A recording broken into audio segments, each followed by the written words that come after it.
একদম আইন অনুযায়ী ত্রিস্তর পঞ্চায়েতের নির্বাচন আপনার জুলাই মাসের লাস্ট উইকে হবার কথা। আমরা ইতিমধ্যেই প্রিপারেশন সমস্ত কাজ শুরু করে দিয়েছি। আপনারা দেখেছেন ইতিমধ্যে আমরা ভোটার লিস্ট এবং পোলিং স্টেশন তৈরির কাজের দায়িত্ব হাতে নিয়েছি।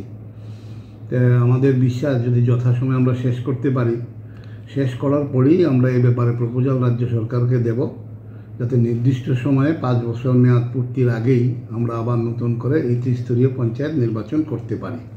আমরা ইতিমধ্যে গ্রাম পঞ্চায়েতের সীমানা, গ্রাম পঞ্চায়েতের ওয়ার্ড সীমানা এবং সেই পঞ্চায়েতের যে রিজার্ভেশন কী হবে আইন অনুযায়ী সেটি অন্তর্ভুক্ত করা হয়েছে। এখন ভোটার লিস্ট এবং পোলিং স্টেশনের ফাইনালাইজেশন করার জন্য কাজ ইতিমধ্যেই বিডিওরা দায়িত্ব নিয়েছেন এবং তাদের সঙ্গে আমাদের কথা হয়েছে ভিডিও কনফারেন্সে।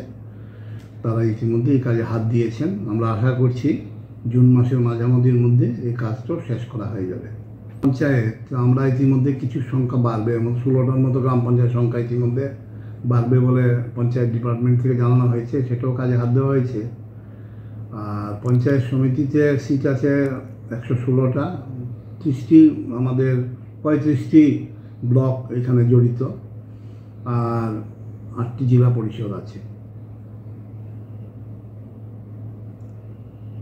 পঞ্চায়েত সমিতিতে আমাদের এখন 6111টি সিট আছে গ্রাম পঞ্চায়েতে। পঞ্চায়েত সমিতিতে আছে 419টি এবং জেলা পরিষদে আছে 116টি আসন। তবে এটির মধ্যে গ্রাম পঞ্চায়েতের কিছু সিট বাড়তে পারে, এটার কাজ চলছে। আমরা যথাসময়ে আমরা সবাইকে জানিয়ে দেবো।